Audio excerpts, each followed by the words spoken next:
Welcome to Happily Ever Aftermath, the podcast where we discuss relationships in movies and our relationships with them. I'm Helena Grenbaum. And I'm Diana Rojek-Sconard. Hello, Diana. Helena, I want to stay on brand for the movie, so insert your double entendre here. I've seen so many, I can't compete. That's okay. But we are here to do the continuation of Ewan MAYGregor, and I brought back Meg. Hopefully, Woo! She's happy to have been brought back. Hi, Meg! I am so happy to be brought back. Look, I brought chocolate with me. Well, that's good because we're down with love, and chocolate is an adequate substitute. Supposedly, it's been proven by science. Science. Well, I imagine it's also been proven by usage. I don't know. I don't have chocolate. Tell me, what am I missing out on? Depends how you use it, I guess. Fair enough. Ewan McGregor. We are doing Down with Love. This is my pick. Mm-hmm. It is from 2003 and from IMDb. In 1962, New York City, love blossoms between a Playboy journalist and a feminist advice author. And just to clear up any confusion, Renée Zellweger is the feminist advice author, and Ewan McGregor is the Playboy journalist. The cast also includes David Hyde Pierce as the boss / sidekick of Ewan McGregor. This was my introduction to Sarah Paulson, so I thought that was really cool in the history of my life. There's also Tony Randall, which I'm going to have to rely on someone else to speak of Tony Randall's earlier work in the what could be considered this movie is an homage to those movies. Mm-hmm. But also Rachel Dratch and Chris Parnell, Jeri Ryan, who I think is fantastic and ageless. And Star Trek. Also true. And then I want to give special shout outs to Timothy Omundson, Matt Ross, and Laura Kightlinger. Mainly because Timothy Omundson, I have a selfie with him, and it was really cool because I got to meet him at a podcast festival. Ooh. Oh, nice. Yeah. So Down with Love. I would like to know, because whenever I inflict a movie on someone else, have either of you seen this before? I have. I saw it in the theater when it came out. Very nice. Yeah. I also saw it in the theater when it came out. I don't remember with whom. Hey, there we go. There's no VHS. No VHS tape was harmed in the making of this podcast for once. I'm kind of curious if it where was the cutoff point between when VHS stopped and then it was just like nothing but DVD, because I own this on DVD as well. Got it. Yeah. Yeah, I'm trying to think if I've seen it since. Actually, I could have sworn I saw it with Sean, but he was watching. He's like, I've never seen this movie before in my life. So I think I must have seen it with a friend, and I kind of think it was my friend Jillian now that I think about it. Mm-hmm. But I'm not sure why. And wait, was she living in... I don't know who I saw this with. You saw it with someone. Anyway. I'm sorry. Whoever it was, if it was like an evening that you will never forget, please do not let that spoil the memory I do not have. Who are you with in the theater, Meg? I don't. So this is an interesting movie for me because I distinctly remember seeing it, even though the movie itself didn't make that much of an impression on me. But the reason why I remember it is because when it came out, I happened to be working in a movie theater. So between college semesters during summer and winter breaks, I would return to my hometown. And I just sort of worked at the movie theater during those breaks to fill the time, make a little bit of money. And Down with Love happened to be in theaters when I was working there. And I saw it several times, or maybe not at all in its entirety. I'm not sure. So the thing was, during my 15-minute breaks, I would go sit in on a movie and watch it. So I really saw Down with Love piecemeal, and I saw a lot of the same scenes over and over because the show times were at the same times and my breaks tended to be at the same time. So I took in this movie in a very strange way. But the thing that I liked best about it is that it has that great song and dance closing number in the credits. And Mhm. I really appreciated movies with interesting end credit sequences because when I was cleaning up the theater, it was either really boring or really entertaining. So this was a really entertaining theater to have to clean up after because it had the singing, the dancing. So I just loved that dance bit. And coincidentally, Renée Zellweger's Chicago was another movie that was in theaters when I was working in theaters. And that had a great end sequence as well because it has this medley of all the Chicago music. So Down with Love was a great movie to clean up for. And there was also a cardboard standee in the lobby advertising the show. So I got to stare at Ewan McGregor's ever smiling face on the cardboard stand-up when I was working the concession stand. That sounds like a bonus. It really was. That's awesome. Okay, so Meg, I have a couple of questions, but I have to say this because I can't believe you just said cardboard stand-up of Ewan McGregor. So, as mentioned in our Moulin Rouge episode, my best friend Erin and I, she was the one that I had tagged along with on her adventures through Ewan McGregor movies. And she had reminded me because I talked to her recently. She's just like, "Hey, remember that talking Obi-Wan Kenobi standee that I had in my room?" And I'm like, "No, but is it okay if I say that on the podcast?" That's amazing. Well, speaking of friends, and my podcast co-host for Indoorswomen, Jen, she had a huge crush on Harrison Ford, particularly Harrison Ford as Han Solo. So for her birthday one year in high school, I got a Han Solo cardboard standee. But I got it a couple months before her birthday. So I housed it in my bedroom for literally a couple months, and it scared the bejesus out of me countless times. Aww. Did it come pre-assembled? It did come pre-assembled. I got it at Hastings, and it was pre-assembled. Nice. I was about to say, can you just flip it over or fold it down? No, pre-assembled. I get it. Yeah. Got to preserve that. Oh man. Wow. So funny. Yeah. And then also side trivia.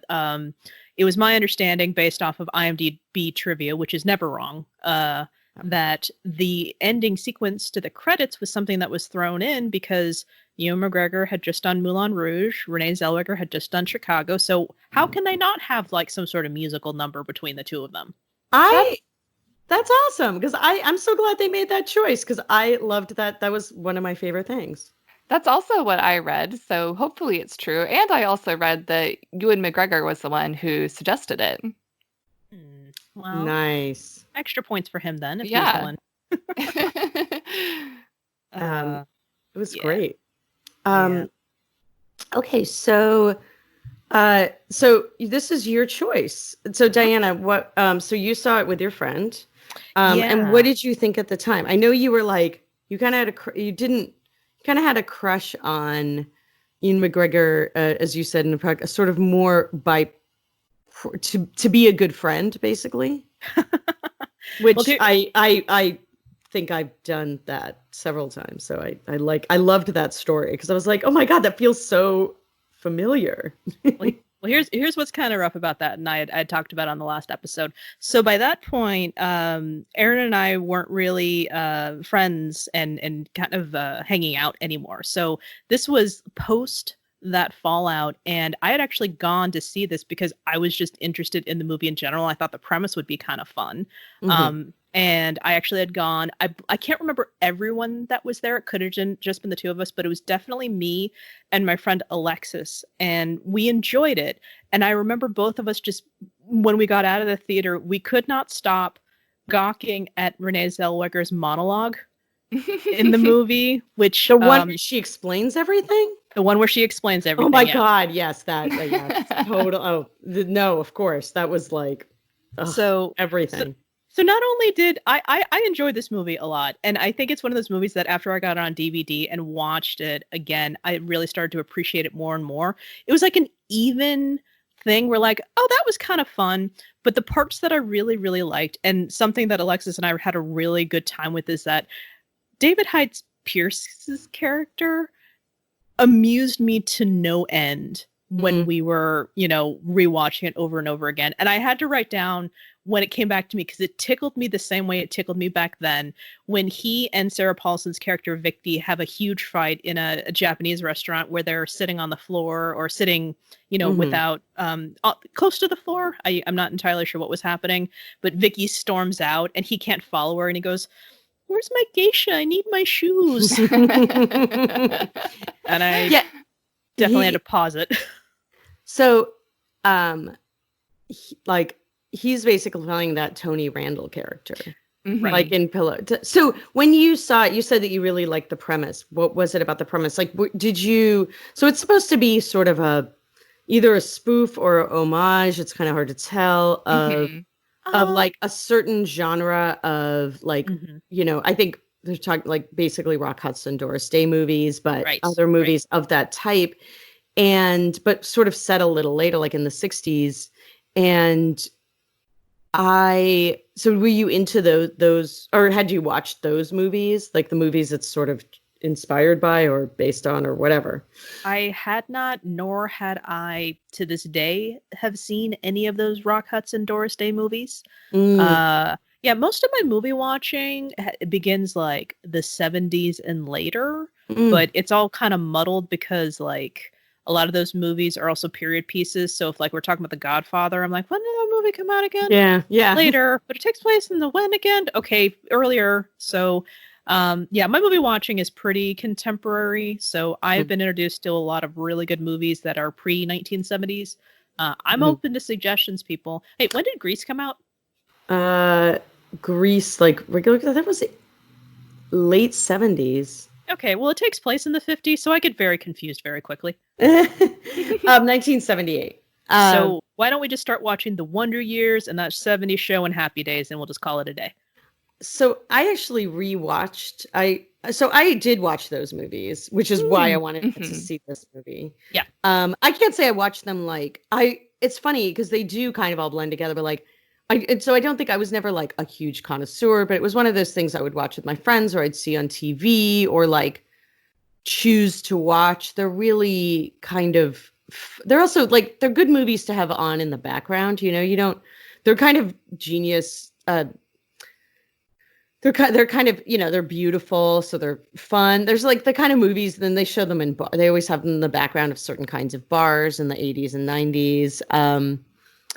And bars I went to, and I really enjoy those movies. And actually, I just recently watched Pillow Talk after I watched this movie because I was like, wait, I haven't seen one of those movies in like 20 years, or probably not, probably 10 or something.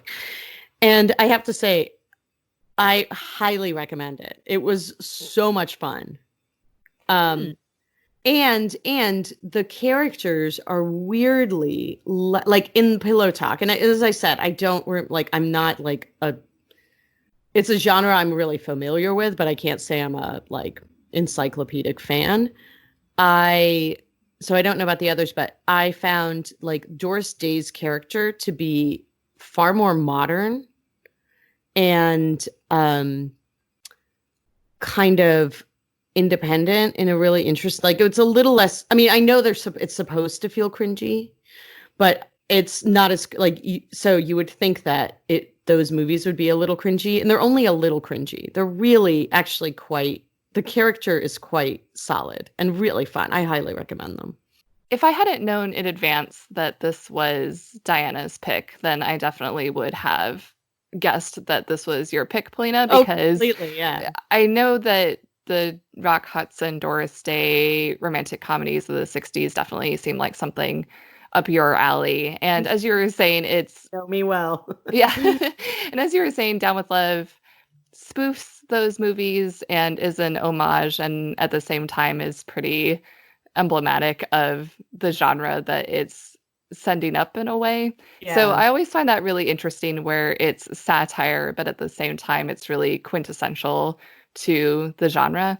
And I haven't seen Pillow Talk or Lover Come Back, which are both heavily and directly referenced in Down with Love.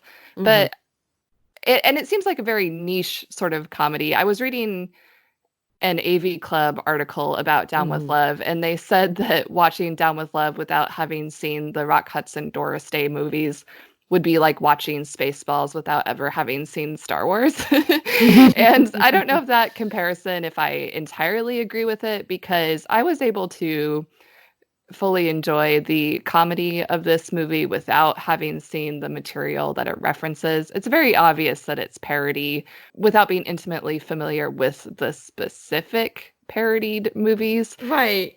Because I think some of the tropes were around. I always wonder about this because I feel like one of the things I realize is how much sort of what was on TV and the TV that we had access to even 10 years apart sort of informs, one's like cultural, move. Because in the 80s, when I was a kid, when I was a kid in the US, like, these movies would still be on. You would still see Bewitched like every night. And that was kind of your only option if you didn't have cable. Like there were still these tropes that like get referenced in this movie a lot. Maybe not the exact movie, but the clothes, the visuals, the kind of ridiculous bachelor pad ideas,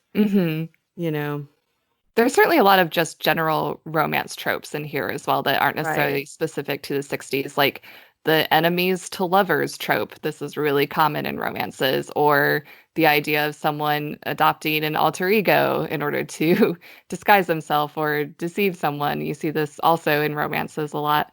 But I wanted to ask you a question, Diana, going back to what I said when I was a little surprised about whose pick of movie this was. Did you get the memo on this one about how farcical it was going to be, and therefore you were okay with its screwball zaniness? Thank you. I totally wanted to. I was wondering that the entire time. I was like, because I kind of too forgot that it was your pick, Diana. Which maybe you told me really briefly, but I was like, oh, maybe it was like, you and Meg talked about it, or Meg picked it. Like I was like, oh my God, it's your pick. That's like. Yeah. Okay. Well, all right. Now I feel spotlighted right now. Okay. No. It's totally cool because I'm super fascinated. No, it's just so funny, Meg, that you pointed that out. She's just like, you got the whole enemies to lovers trope. I'm like, oh crap. I do love that, don't I? I just didn't realize it until 15 years later. Yeah, I think what's happening is I wish I had watched the trailer before we started recording, because all I can tell you is that the advertisement worked enough, had to have been the trailer. The trailer was enough to pull me in, and I was interested in it, I suppose. And now I'm thinking backward, I'm just like, was this my idea to go see it? Probably, because I bet you it seemed funny enough to go watch it. Watch me watch the trailer, and I'm just like, what the hell is this crap?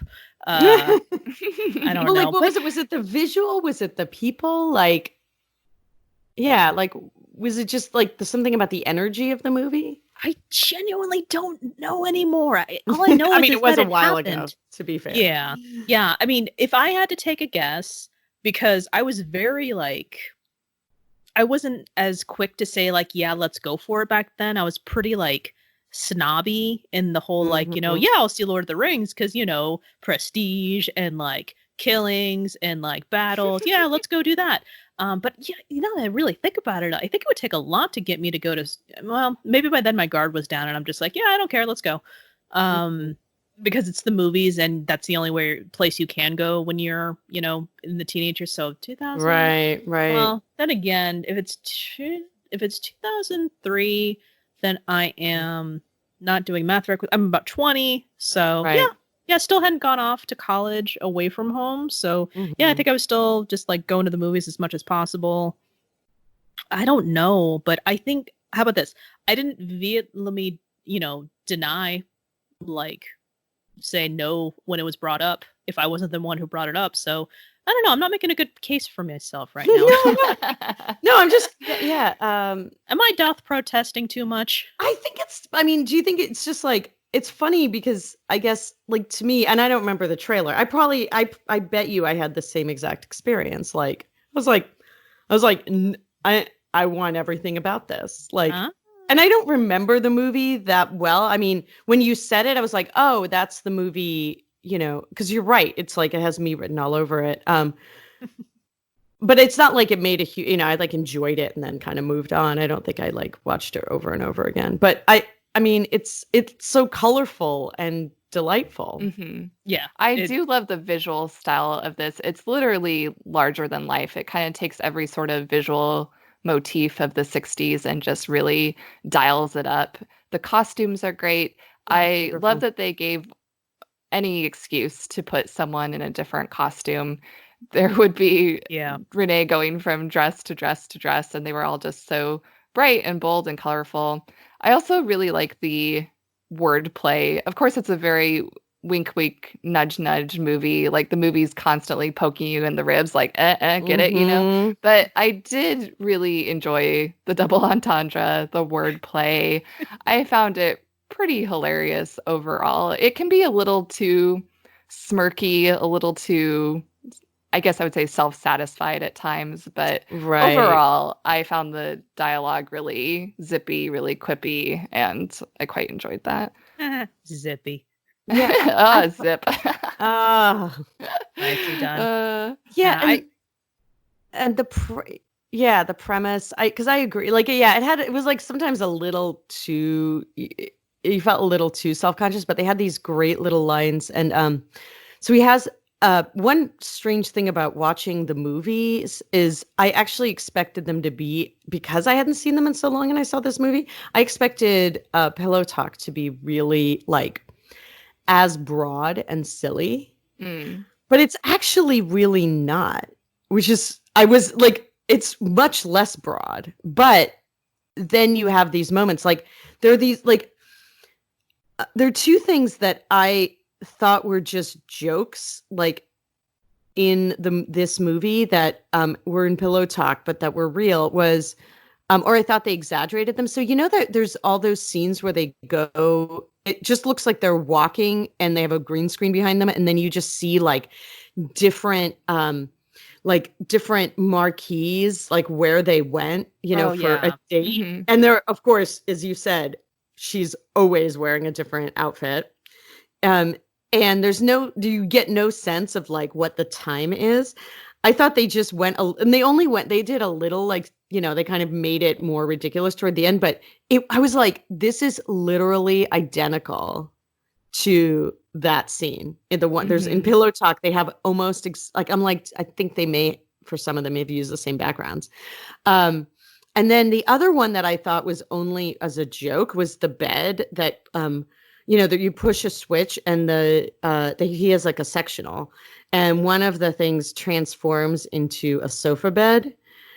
And I thought, oh, the thing with him transforming the sofa bed is the thing that's like the spoof and is the ridiculous thing. But that's actually in Pillow Talk. Like, he has far less buttons. But the really creepy thing is in Pillow Talk, one of the buttons locks the door. Oh, I know. That's when it was like, ugh.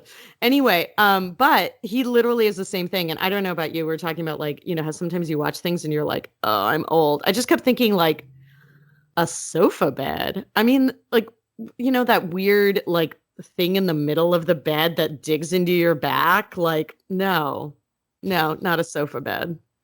I mean, I personally would appreciate having the ability to have my bed go away like that so I can have so much space to work with, but that is actually very nice. But I think he has a separate bedroom.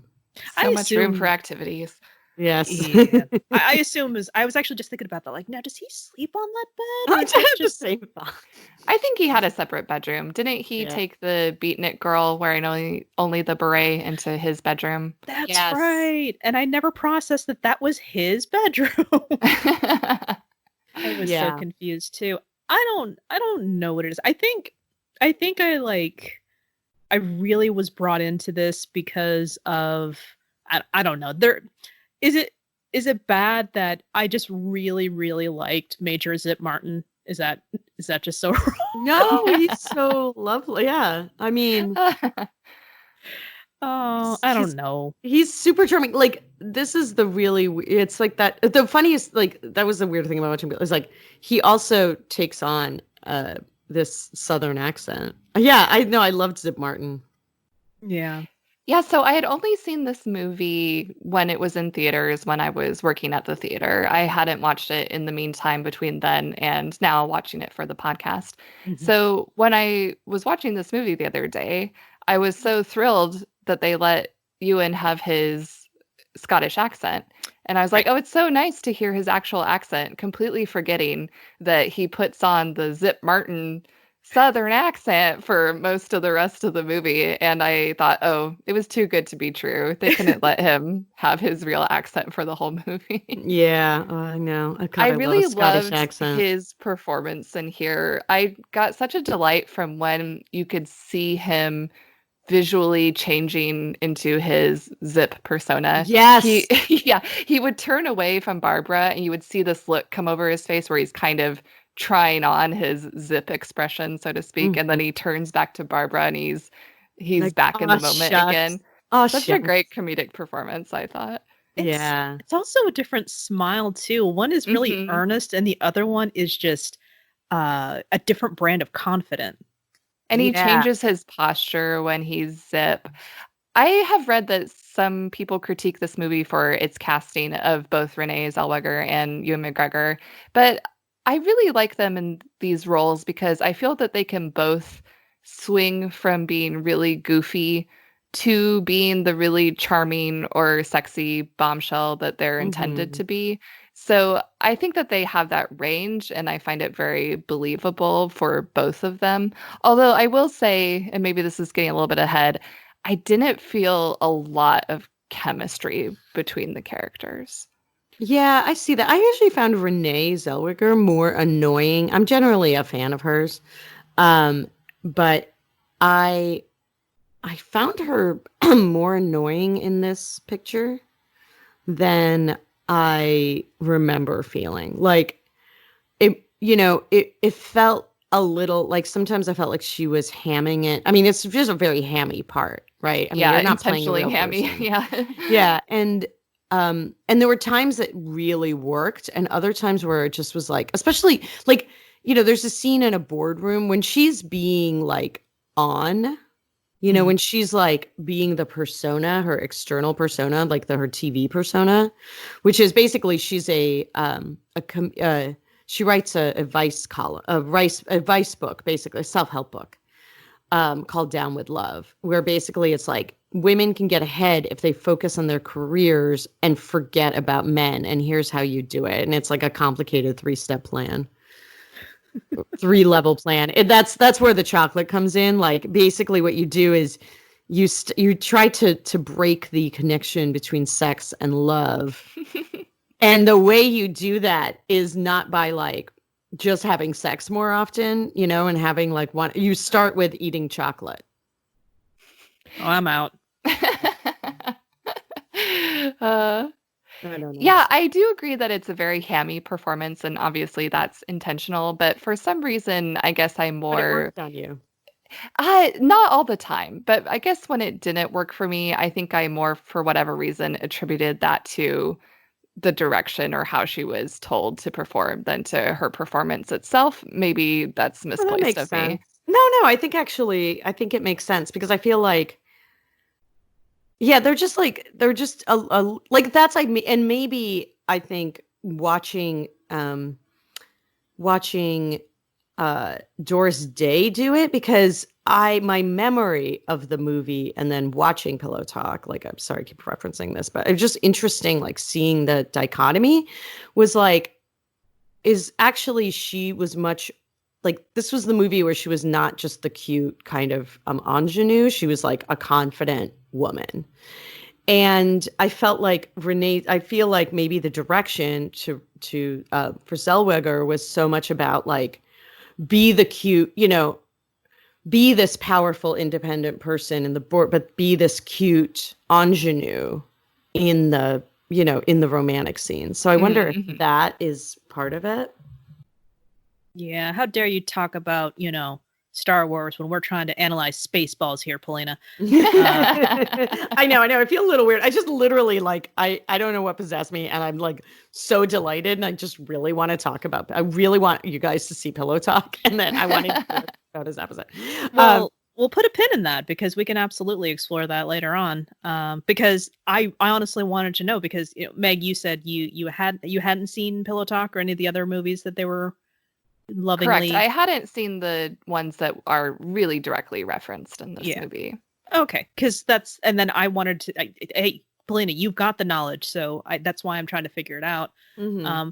I didn't have that particular. I'm sure that I would have a deeper appreciation for this movie if I had seen the other ones, that I see what they're trying to like kind of mirror and or lovingly reference. I assume it's lovingly. Oh yeah, totally. Okay. It's interesting. I would like to watch Pillow Talk or similar movies to understand the references more deeply, but I also like approaching it from this way because when you have a comedy in the original movies and then you update it into a different comedy, then maybe the jokes won't seem as original or successul in Down with Love if they're just borrowing directly from what's come before. I think you're right. Like, I think I disagree with the AV thing. And obviously, you both enjoyed it from that perspective. And I still think those things are, I agree with you. Like, the broadness of it is obvious and exists, in a vacuum outside of it. And I think that's also a sign of like a successful movie. Like, for example, one of my father's favorite movies is This is Spinal Tap. Mm. And my father, like, we came here in like 1980 and my father, at one point I'd seen this movie and talked about this movie and referenced this movie with my father a bunch of times. And then at one point I realized he'd never seen he'd never actually listened to the music or really watched a lot of the videos that were referenced in This is Spinal Tap, which is supposed to be a spoof on sort of hair bands in the 80s. And just my father didn't listen to that stuff. We didn't have MTV. I generally watched that. I didn't really listen to it. But, I still absorbed it. And I was like, this movie my father doesn't get any of the things it references, but it's a great movie on its own. And I think that's like a sign that this movie is successful, that like you can still delight in the jokes. And I think you're right. Like, it does lose a little. Yeah, I think, Meg, you might be right. I think you're absolutely right that the litmus test of a good referential work is whether it can be funny on its own, because that's my problem with written, produced writing that's strictly references. If you can't get any humor out of it without knowing the reference, I think it's maybe not the best form of comedy. So in that sense, I do find this quite successful in that way, that it can on its own be enjoyable and silly. So now I keep thinking about like, the original work and then what comes after it in a comedy fashion. So Paulina, you bring up Spinal Tap and I think of Pop Star. And I really, really love that movie. I've never seen any of the, documentaries, like the Justin Bieber documentaries or the Madonna documentaries that they're supposedly like poking fun at. But there's just so many jokes that are happening that you don't have to have any type of finger on the pulse of that. And then on the other side of it, my first thought on that is Airplane. And I've there's two parts of that. The first one is that I don't think you love that movie so much. It's you don't embarrassing him. Like, it's so I good. know it's so stupid. It's not though. I mean, it is, but it isn't. But like, they just took the script. What is it? Is it called Airport? The original movie that they took it from, and they just decided to make Flight 367 or something like that. I never saw that when I saw Airplane either, because I hate disaster movies. Like, they freak, and I saw it as a kid. I actually watched it with a bunch of my husband, his best friend, and his son when the son was about, like, I don't know. We thought it was the perfect age. I think he was like 12. And he was just like, we could not stop laughing. And he was like, and afterwards he was like, that was a terrible movie. It was not funny. It was kind of offensive. And he's like, I don't understand. And we're like, I do not disagree with any of that, but still so funny. I quickly looked it up. It most directly parodies a film called 0 Hour, and also Airport from 1975. But yes, I did watch Zero Hour after watching Airplane, and it is astounding how many of the jokes are beat for beat what happens in Zero Hour. It's crazy. Oh, okay. But it's great because Zero Hour is a drama, but Airplane translates it into a comedy. Yeah. So you had this on DVD, Diana, and I know, you often will, when you have something on DVD, like as is your wont, you tend to watch a really specific, like you'll kind of skip ahead certain movies. So you have your own sort of personal Diana cut. Mm-hmm. So what was the Diana cut? Like, what did you fast forward through? What did you skip? I'm trying to think. Let's see here. I would say a lot of this stayed intact. Because a lot of what's happening, and a lot of the times the fast forwarding or the skipping is like the pointless side story, or potentially like no, I remember now. Okay. The part where he gets caught in bed with the beatnik, definitely didn't watch that a lot. Hey, what a surprise. I decided to skip the part where okay. Yeah, that makes sense. Yeah, the part where she stormed out on him. Yeah, yep. All the unpleasant parts where it's like the conflict. I hate conflict. I hate drama. But you also hate kissing. I feel like you would have fast forwarded through all of this movie. Oh my God, when I rewatched most of this, they were just really smushy, and I'm just like, stop that. He's a good Southern boy. Knock it off. Also, on a side note, that standee of her, what was up with her lip expression? The smirking? Yeah, I don't know why her smirking in the standee looked like it did, but it looked so off and cartoony to me. I'm wondering if I'm the only one who noticed it. Apparently, I was the only one who noticed it. Okay, no problem. Oh, that's not such a big deal. Yeah, you're right, Meg. I love this that I was trying to claim that, that doesn't seem like it. Even all the kissing. Oh, you're right. I didn't like that. I think you two know me better than me. Do you guys just want to take over and just like do my segments? That'd be great. I feel like you guys, we could just, that would be great. So basically Meg just does a podcast where she just like plays each of our roles. I interpret what you guys would say. Yeah, like this is what I think they're going to say, and then we say it. And then we see what we actually say. I think that would actually be really good. I mean, if we did it strictly on like just time frames, I mean, Meg and I were born in the same year. Kalina, totally. I can pull in my older brother who was born the same year you were. They can have their own podcast together, and then we could take a break for like a couple weeks. There we go. Because that's what I need is another podcast. You don't have to edit it, Meg. You're welcome. Jen, yeah, we'll edit it for you.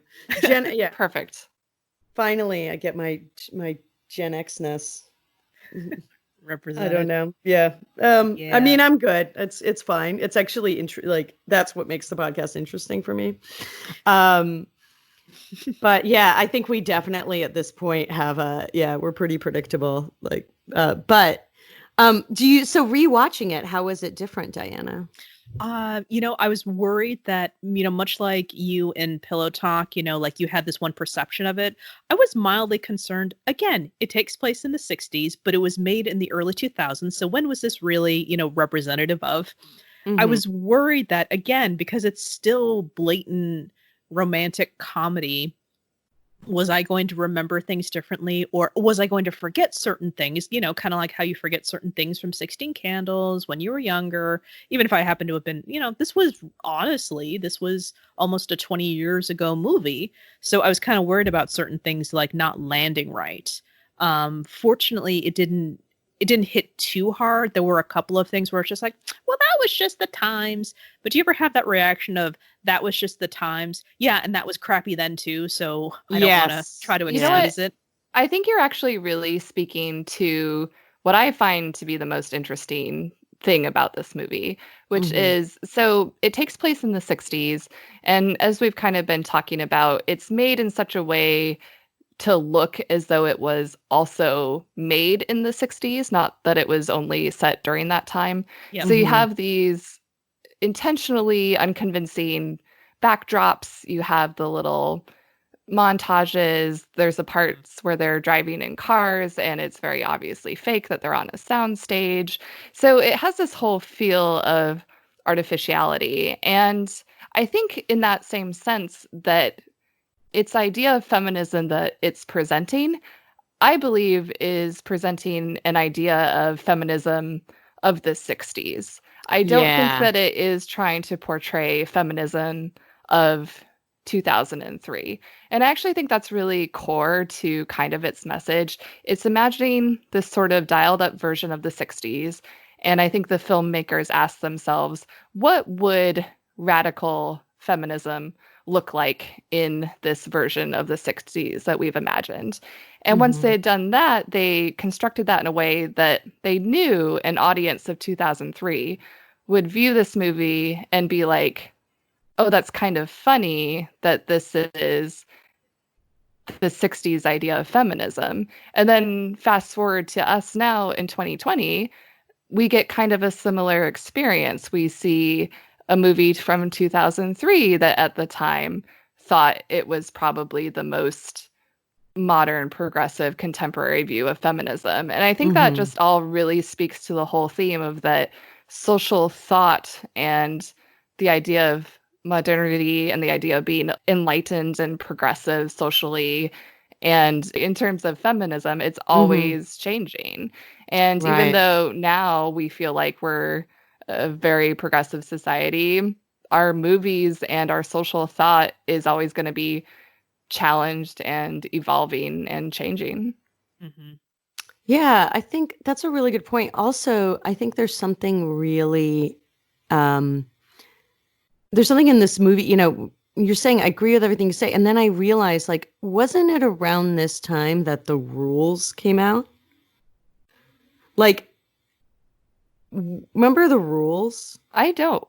Okay. Is this a book or? Yeah, so it was basically like, I did not follow this, but I think it was around this time or maybe before.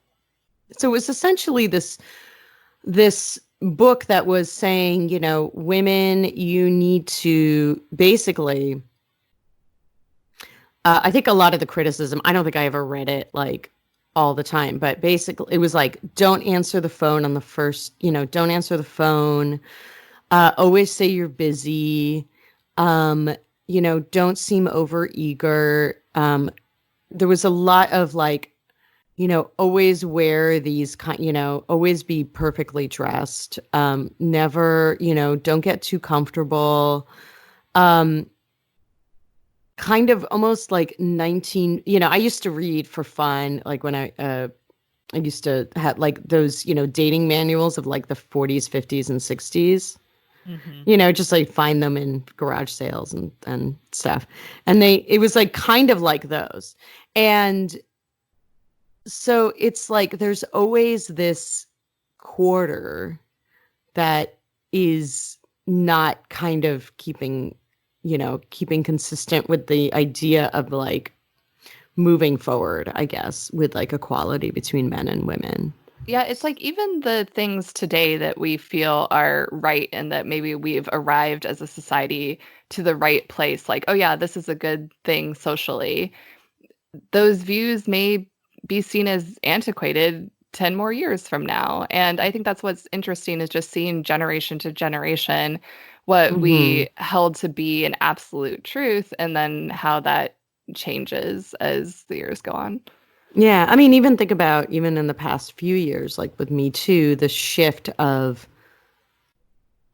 happened very quickly, right? Where I feel like suddenly everyone is really being forced to figure, like, a lot of women, not being forced, but I felt like I had to do a lot of rejiggering of, you know, what part did I play in, you know, do I play in this culture, right?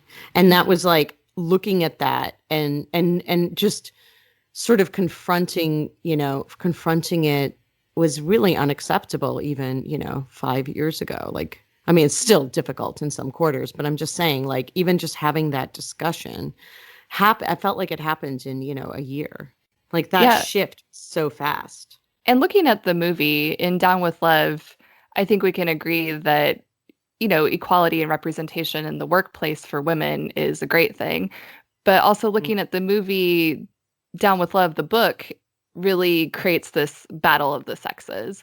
It's really this adversarial stance, like men versus women. And I think we can also agree that today's idea of feminism is not female superiority, it's equality. Whereas what we see in Down with Love is men versus women, and all of the men and women are pitted against each other, essentially, and especially Barbara and Catcher. Right. And there's this rage. Everyone's like, I hate her because, she, like, there's like, men are really frustrated because basically suddenly women are like, very quickly, that shift is happening very quickly. And it means that they have to step up and to make women happy. And they're like very frustrated by that. That was another thing I kind of liked. One of my takeaways was that it's up to men to challenge their own gender roles, whereas so often the impetus is put on women to have to make the change, to have to take control, to be the force that changes society. And I think this movie at least a little bit posits, well, maybe men should examine their own roles and their own contributions as well. Of course, it does this in a very silly way. It shows the man feeding his own kids and it's a joke, So maybe I'm taking this movie a little too seriously, but that was one takeaway that I had. Well, actually, I loved like the one with the dry cleaner, where I thought that was actually the sweetest thing, because he was like super unhappy. He like actually started doing the ironing. I think I thank you, Polina. I absolutely have to give a shout out to that scene, and also the callback to that scene with the married couple working in the dry cleaning, the dry cleaners, and just I love it. She's just like, no, I'm gonna be up in the front. You go in the back and iron. I'm gonna go schmooze with the customers. And then she immediately had to bolt back. I gotta go. He's burning the ironing. Yeah, that was the other thing. Yeah, it's like. And this is a conversation that a lot of people are also having now, because suddenly everyone's home. And so a lot of the invisible work becomes visible. And, it's a lot of people are talking about that, which is that it's not just, will people, like, True Qualities, like, isn't just doing the act, it's thinking about if the act needs to be done, right? And owning it, and not like, it's not, it's like going grocery shopping and knowing what you need.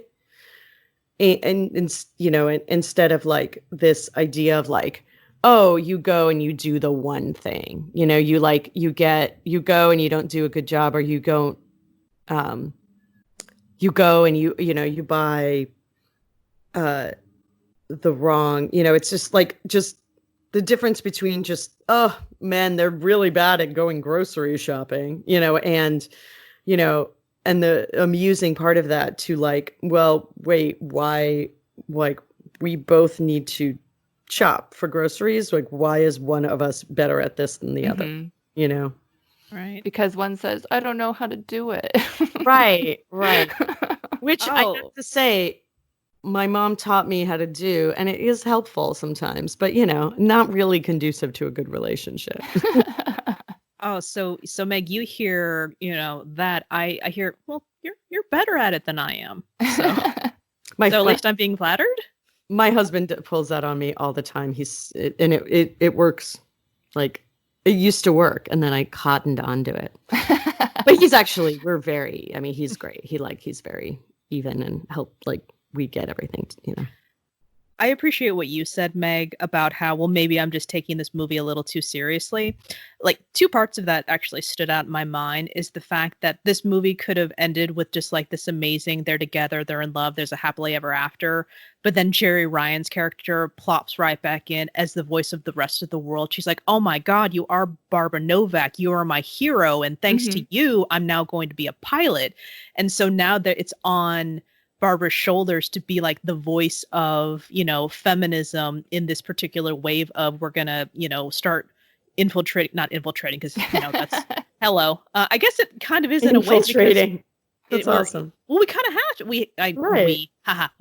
Women kind of had to because, they were really not seen as being allowed to. I mean, I can't even get the right wording right, but there was that version of it about saying that they're recognizing it. And the second part of it is Vicky is a book editor. This is Sarah Paulson's character. She's a book editor. And she just, after a while, she's just like, I'm tired of trying to like break this whole system down. I just want to get married. And I kind of feel her pain. And I think I may have mentioned this before on the podcast, but when I was a little girl, maybe like sometime around the 4th grade, I was jealous of women in like the 1800s where all they had to do was get married and take care of a family, because at least then they'd have something that they didn't have to make a decision. They didn't have to do anything. They just knew what they had to do.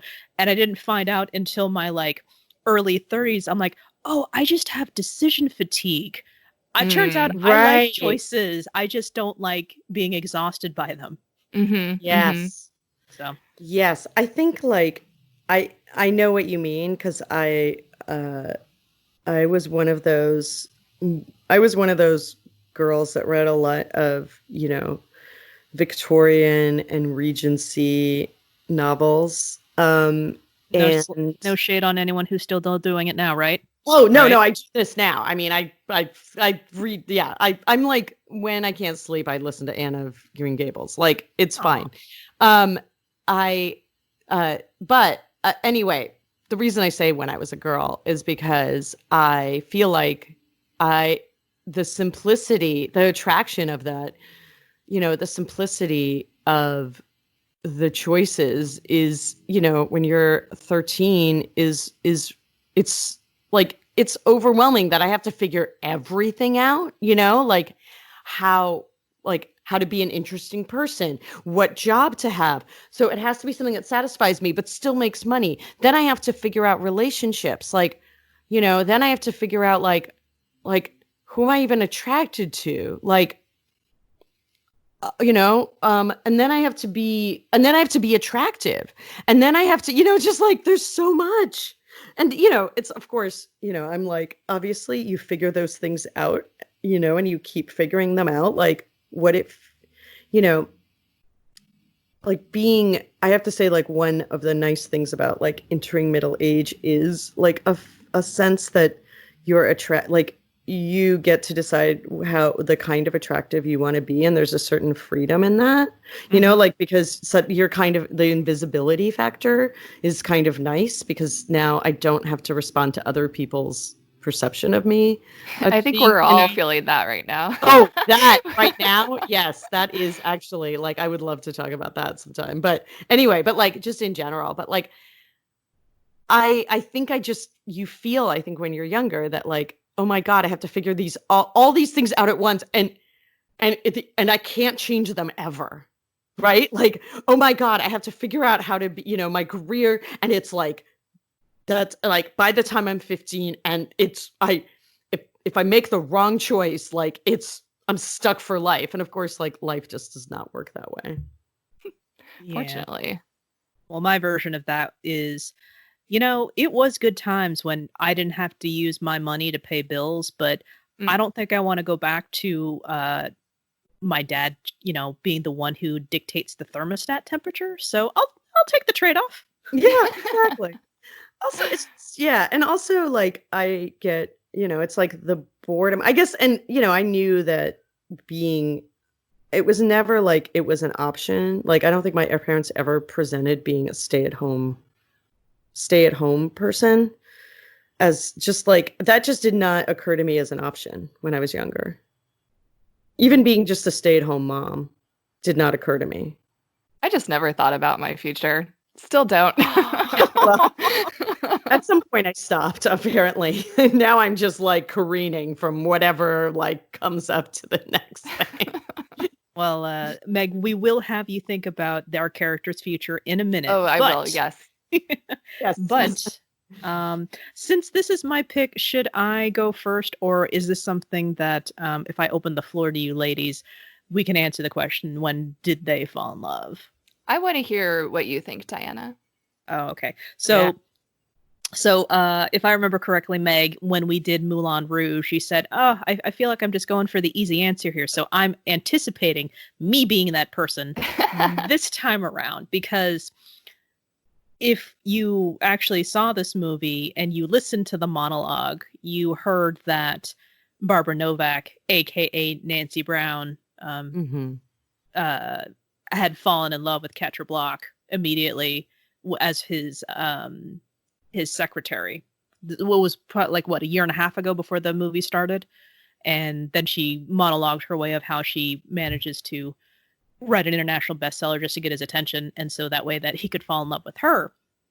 Now, there's a couple of movie musical cues that will have you think that this is the moment and this is the moment, and I will claim that one of those is mine, and it is the moment where he actually breaks character with her, and he says to her in his Scottish, "You have an eyelash," and she actually notices it, but I consider that to be his moment, because it's just, this is the moment, this is the here, this is the now. I'm not wearing my Zip Martin posture. I am this person, and it's just there.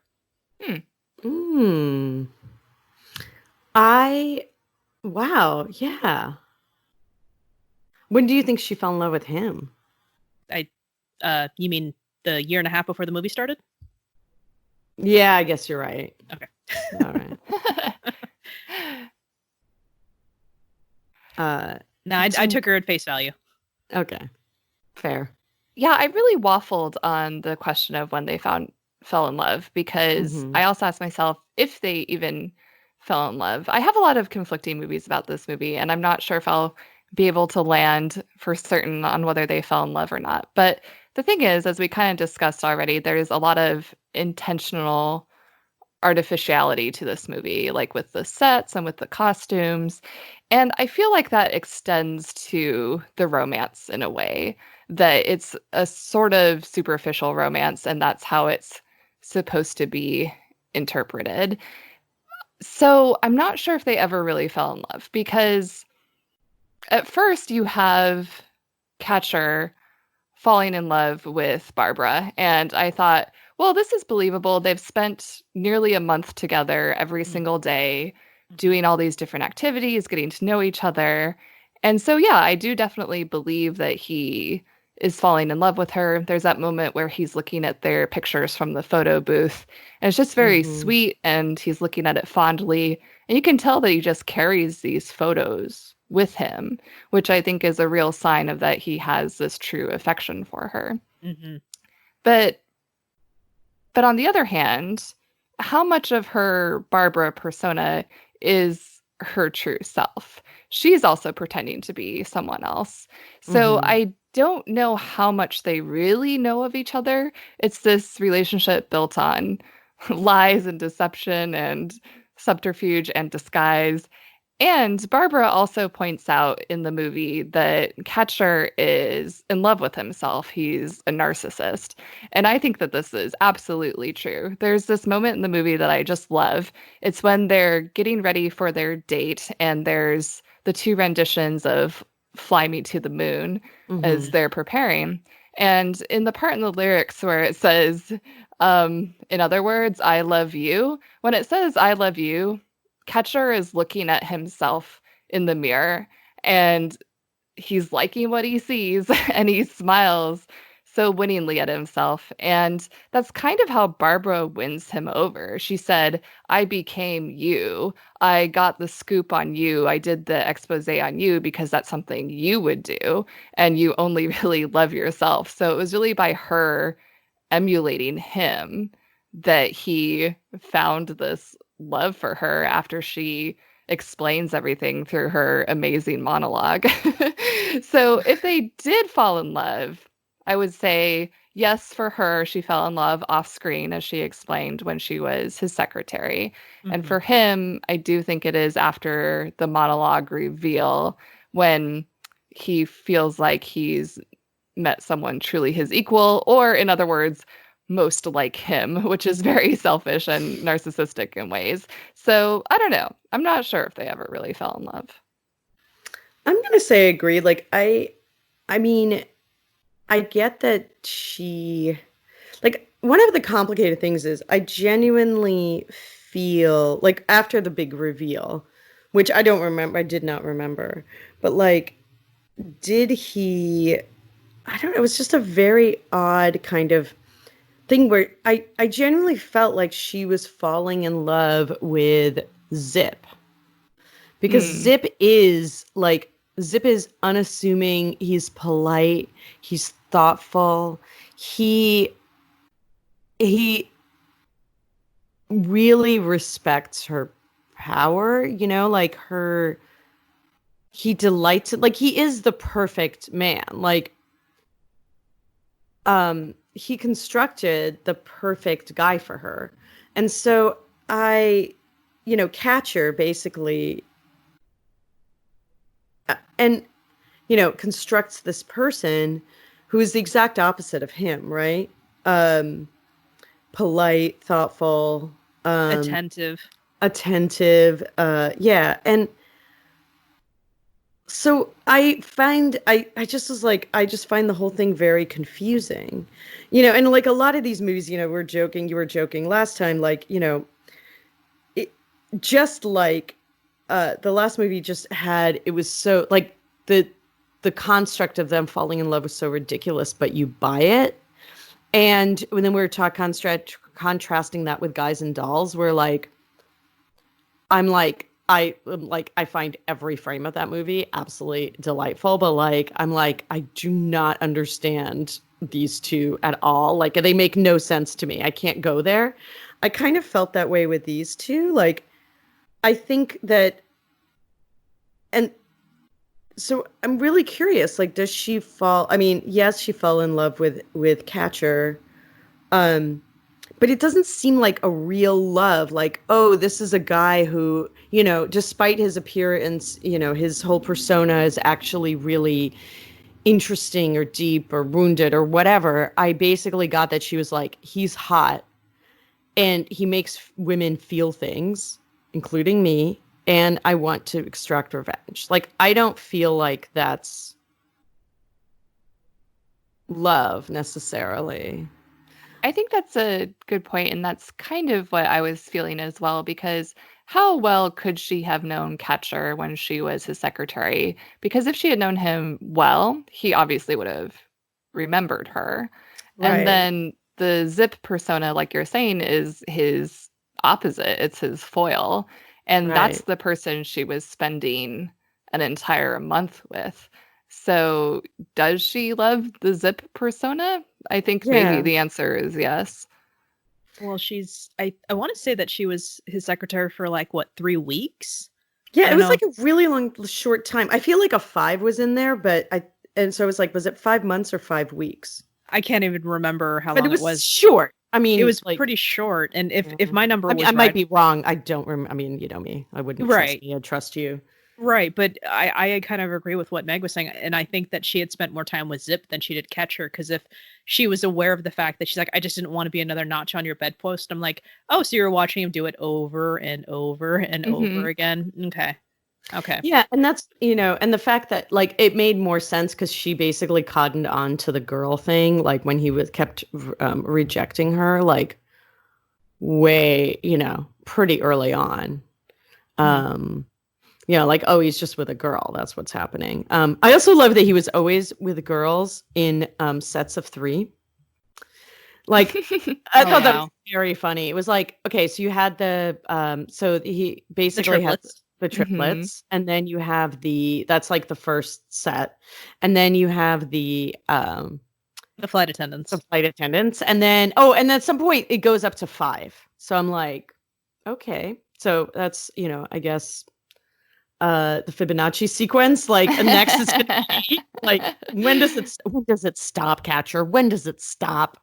Hey, save that for the what happens next segment. But yeah, and I do think he basically, I I think he falls in love. I think the kiss thing, I think when the first time they kiss, because everything else he's like used to having, he's used to having feelings for women and compartmentalizing them. But I really if the movie is to be believed, and again, we talked about what does love mean in this context, like, holy shit, he was like, I am no longer in control. Like, love has taken over, basically. And for that moment in that kiss, like, oh, wait, this is different. This isn't just fun. This is kind of like a bit of an earthquake. Okay, so help me with his interpretation. He was with her, like, what was it, like 29 dates in 23 days or something that David Hyde Pierce's character had said. And are we to believe that he hadn't had sex in any of those days? Clearly not with Barbara, but with anyone, because this is the same guy who I believe was with the flight attendants for, what was it, breakfast, lunch, and then breakfast again the next day when he was, missing all those meetings with Barbara. So even if he was with her for all of those multiple lunches and stuff like that, I can't see him not just kind of continuing. I don't know if he abstained. He seemed like he was definitely going to go all the way with the beret. Beatnik. Yeah. Oh, yeah. I don't think he abstains. I mean, but I don't know if like him being in love would I don't think that him being in love and abstaining are mutually exclusive. Oh, yeah. No. I'm not. I mean, it's a naked woman at a party with a beret. Like, I think I would have probably, I probably would have slept with her. Well, I think what I was getting at is that it's not tied to the love thing so much. It's just that it made it seem like what happened with Barbara was just so difficult. He had to go out and have sex with somebody, but there was like this kind of weird implied, he hadn't this whole time, so therefore he had to go out. Hey, here's a naked chick in a beret. Awesome. So I don't know. I guess I don't know. I'm trying to like really, again, I'm putting way too much credence in this movie. This is the problem with talking about these movies. It's like sometimes there's a moment where you're like, wait, are they supposed to be examined this closely? But I feel like, yeah, I'm gonna go with yes. I feel like there would have been for this movie so much comedic potential if he were not still having sex. I think he would have complained to Peter about that. Oh, you're right. Can we just take a moment? David Hyde Pierce is so fantastic in this. I love his character, the whole way he is. He's a comedic actor. I feel like he's totally underrated. I love him. When we were in the middle of this segment about when they fell in love, I'm just like, can we just talk about what is it, Peter and Vicky, please? Because I think back then I just enjoyed them more, even though they had like less meat on their bones. Completely. They are so I agree. I would love a cut of just because also their feelings and their reactions in a weird way though, there's even more, there's a like usual like David Hyde Pierce like kind of physical comedy genius, but the he's kind of got this dancer's way with clumsiness. It's beautiful. I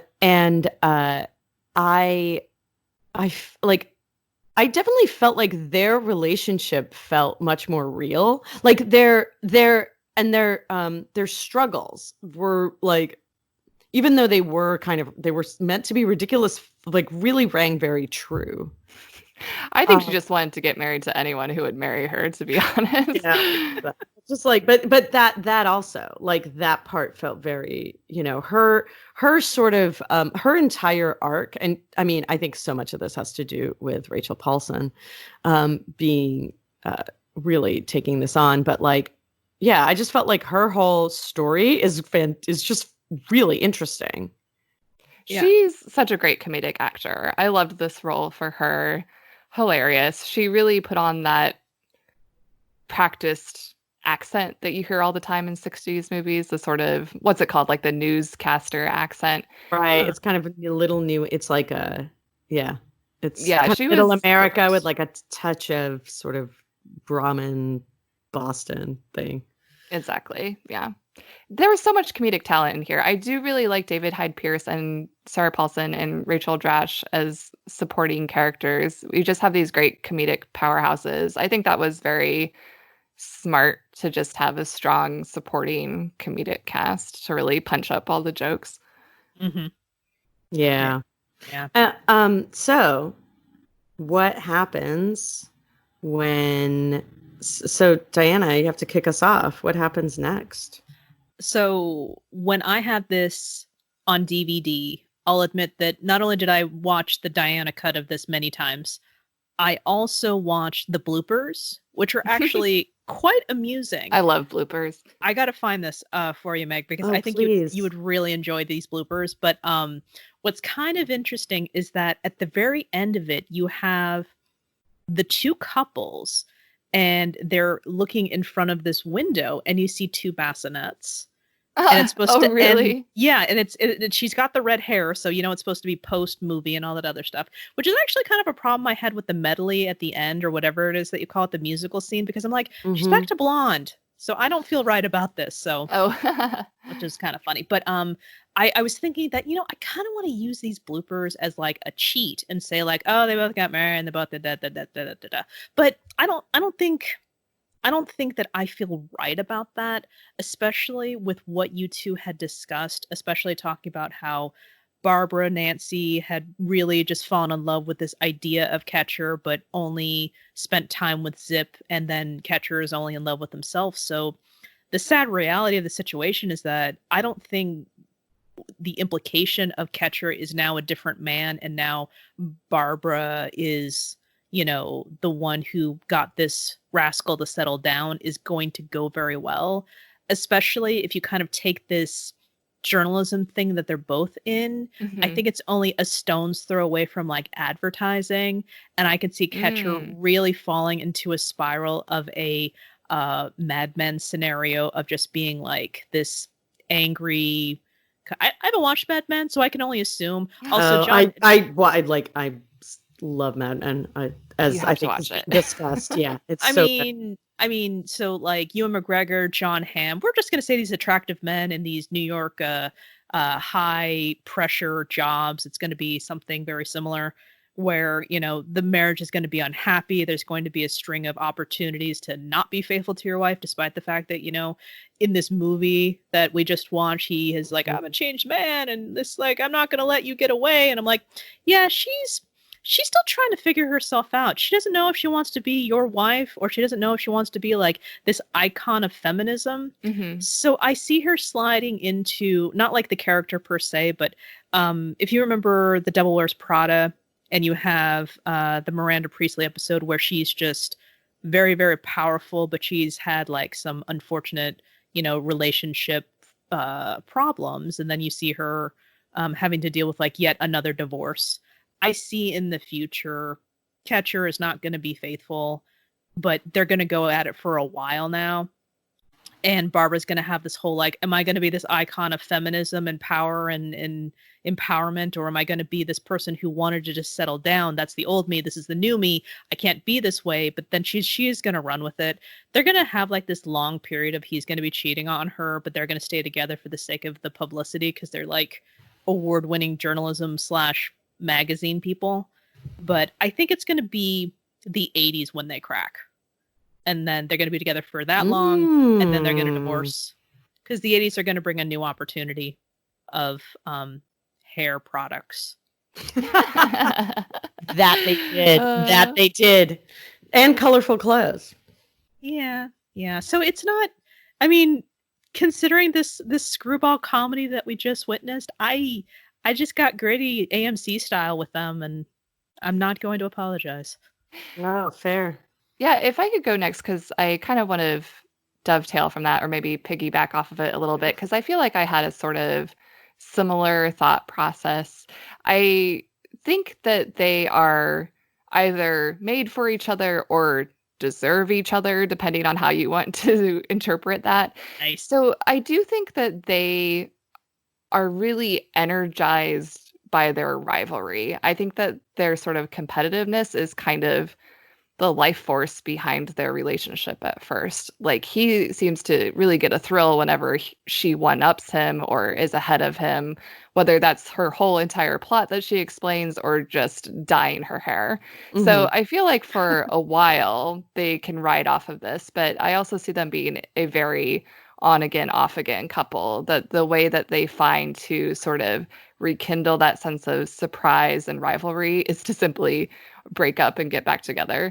At first, just like sort of through separation, but I do think eventually they get a divorce. And I think during this divorce time, Barbara really focuses on her career. She really embraces essentially becoming a lifestyle maven. She's kind of like the Oprah of her time. She has the magazine. I imagine she gets a daytime talk show, maybe a line of clothing. And going into the 70s aren't that far away in this universe. I think that Catcher sort of goes the gonzo journalism route. He really likes the sort of first person narrative of gonzo journalism that really appeals to his narcissistic side. So they go their separate ways. They're divorced, but then they kind of realize they're sort of missing each other. It was really only each other that challenged them in the way that they felt invigorated by, even though it maybe drove them nuts. So I think eventually they do come back together, they remarry. And I was on the fence about whether they would have kids or not. But once you mentioned the bloopers, I feel like I have to go with that they have a kid or multiple kids, and then they write another book together called Labor of Love. Oh! About being parents.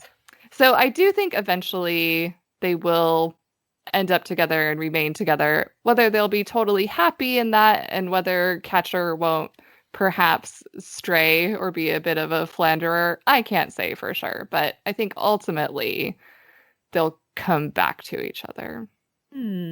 Oh. Okay. Mine, I think, is Hugh's maybe a little closer to Diana's. So I basically think like her falling in love with him is kind of going to be a bit of a blow to her brand and so the only way that she's really going to deal with it, I think they do get married. Because I also think like for the brand that becomes important because basically then she writes a book about how to have an equal marriage, right? So what she's basically saying is, yes, all those things are true, but once you've achieved success, that's what this book is going to say. It's kind of the aspirational, next step. And what it's going to say is, you can, this is how you have an equal marriage, right? Where both careers are important. She's going to keep like the magazine is going to be huge. And I think one of the things that's going to make it kind of huge is that she's basically, there's going to have a lot of like kind of racy, raunchy content, kind of a la Cosmo. And so I basically think that like, I think that that's going to be so important to her sort of brand. I do think she becomes kind of a public figure, like she's going to be on Match Game and she's going to be, on, The Tonight Show. Like she's just going to be around a lot. Like I don't know if she's going to have a daytime talk show. I was thinking more that she's like, just one of those cultural figures that appears, the way that like, oh God, I'm trying to think of another sort of figure like that, but I'm spacing. Anyway, so, but I think what's ultimately going to happen is, I agree with you with like the journalism. He's going to start to travel a lot more for his journalism. Like, it's going to stop being just about New York and under the cover of that, he's going to start to have affairs, right? And I think what's going to happen is that's going to come back, and she's going to try to hold on to the marriage as long as she can because it's so much a part of her sort of successful girl persona, right? Like she has it all, like a media brand and this. I think eventually it's going to be a very public, he's basically going to embarrass her, with one of these affairs, and and that's going to end the whole thing. And it's going to end really bitterly. I think that she's going to become a bit of, she's still going to occupy this like media role, but she's going to become a bit of a joke, right? The kind of, she tried to have everything and she failed. And I think that's going to curdle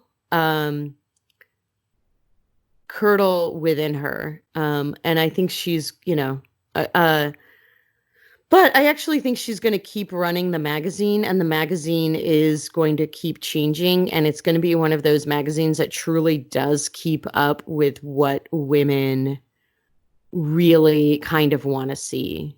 And I still think she's, going to be making money. She's going to be like at some point, I genuinely think that she decides that she's going to find happiness in her work. I think with him, he's going to get off of it kind of scot-free and not suffer the same kind of blow. I think people will be pissed, but they'll kind of end it. And he will be he'll be another one of those kind of, public intellectuals that gets interviewed all the time. And he'll have a column in Playboy. I was thinking that too. Yeah, I mean that's a given. That's just going to happen if it hasn't already. So I think but I think as he gets older and kind of less attractive, I think he's going to marry a couple more times, but I think he'll end up kind of dying alone. But I assume he's going to live in New York City and sort of continue to try. I think he's going to be one of those sad guys that is going to try to continue to be a bon vivant far longer than maybe he should. I don't think he's going to age well. This is my theory. Way later, even though actually Ewan McGregor's aged very well. I was going to say, that's the saddest part, is the idea that Ewan McGregor won't age well. I know. But that is not reality, because Ewan McGregor is aging extremely well. Well, he's still pretty damn young, so that's true. Yeah. Later. I think he's like the creepy guy at the end of the bar still looking at girls. And, it's just they no longer, think it's cool. I can see him being the guy at the end of the bar staring at girls inappropriately, but sadly he won't be creepy. He'll still be attractive. So, damn it. I don't know.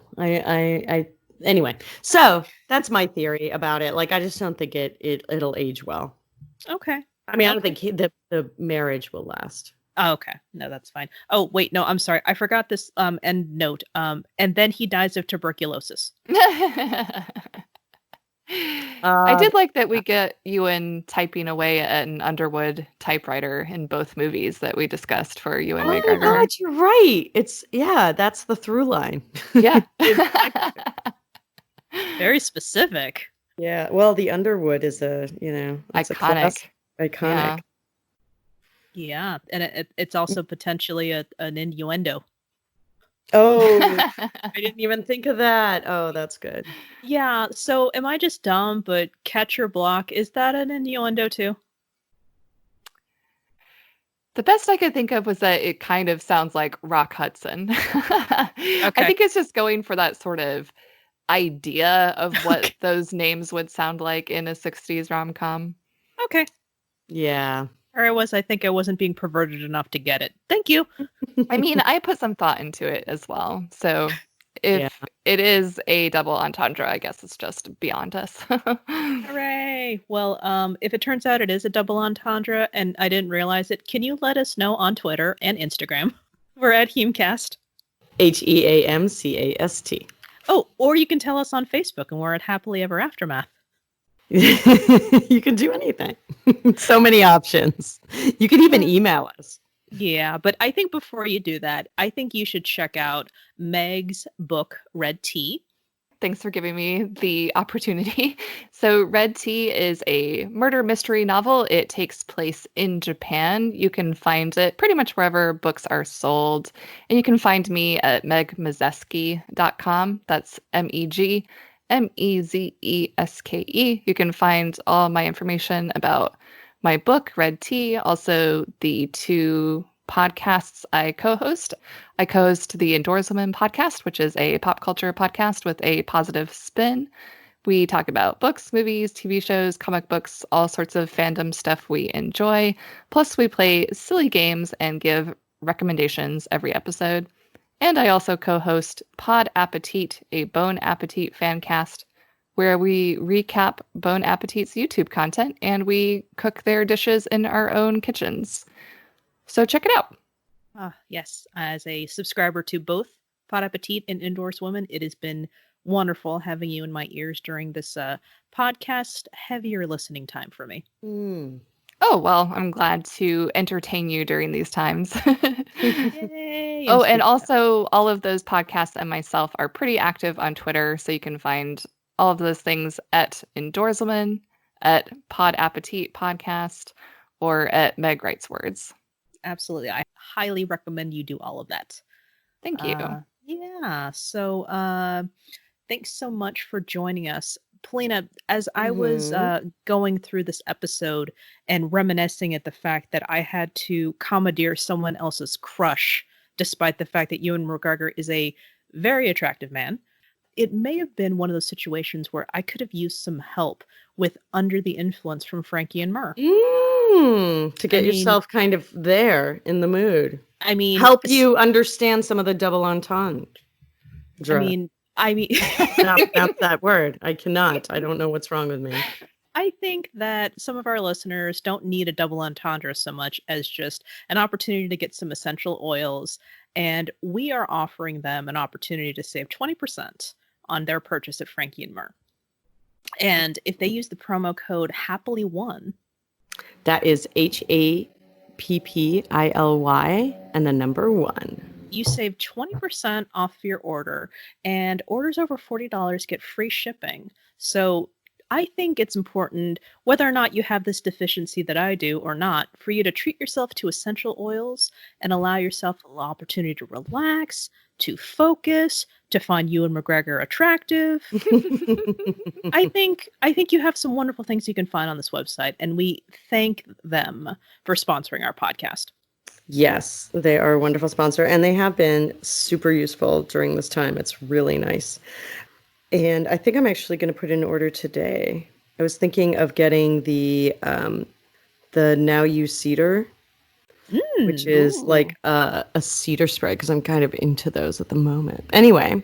It's my understanding there's also some vanilla in there, so it's like the boast of combining our favorites together. Oh my God, you would, yeah. Well, when I get it, and if we ever get to see each other again, or when we get to see each other again, we will have to compare notes. So I actually may have to make an order myself, because I have to learn to be okay with the fact that Ewan MAYGregor is over. No. I know, that's going to take a lot of comfort. I mean, that's going to take some serious self-care to get over. Mm-hmm. Yeah. But it's okay, because fortunately it will live forever in our hearts. And Meg, you're a friend of ours, so it's not like you can go anywhere. You have me captive. Well, I love being a guest on your podcast. I love your podcast. It's been so much fun, you guys. Thank you again. Same here. Love having you here. So yes, always welcome back. We'll find another excuse very soon. Excellent. Robert Downey Jr. Excuse me. So Polina. Yes. Next time. Yes, I get to choose, except that I forfeited, and I've been having so much fun having guests. And people are really available these days, so I thought I'd take advantage. And we're going to have one of our other previous guests, Jennifer, who you may know her from the often mentioned Newsies episode. And she is doing Empire Records. That's her pick. Like, she was very excited about it. And and it looks like super 90s-tastic. I looked at the poster, and I'm super psyched for that. So it will be that's drenched going to be in 90s. So so I'm much looking forward to it. Yeah. I'm going to put my hair up into 2 tiny pigtails and just go crazy. So yeah, so it'll be Empire Records next time we do the show. All right. Well, until then. Definitely. Take care of yourselves. Bye.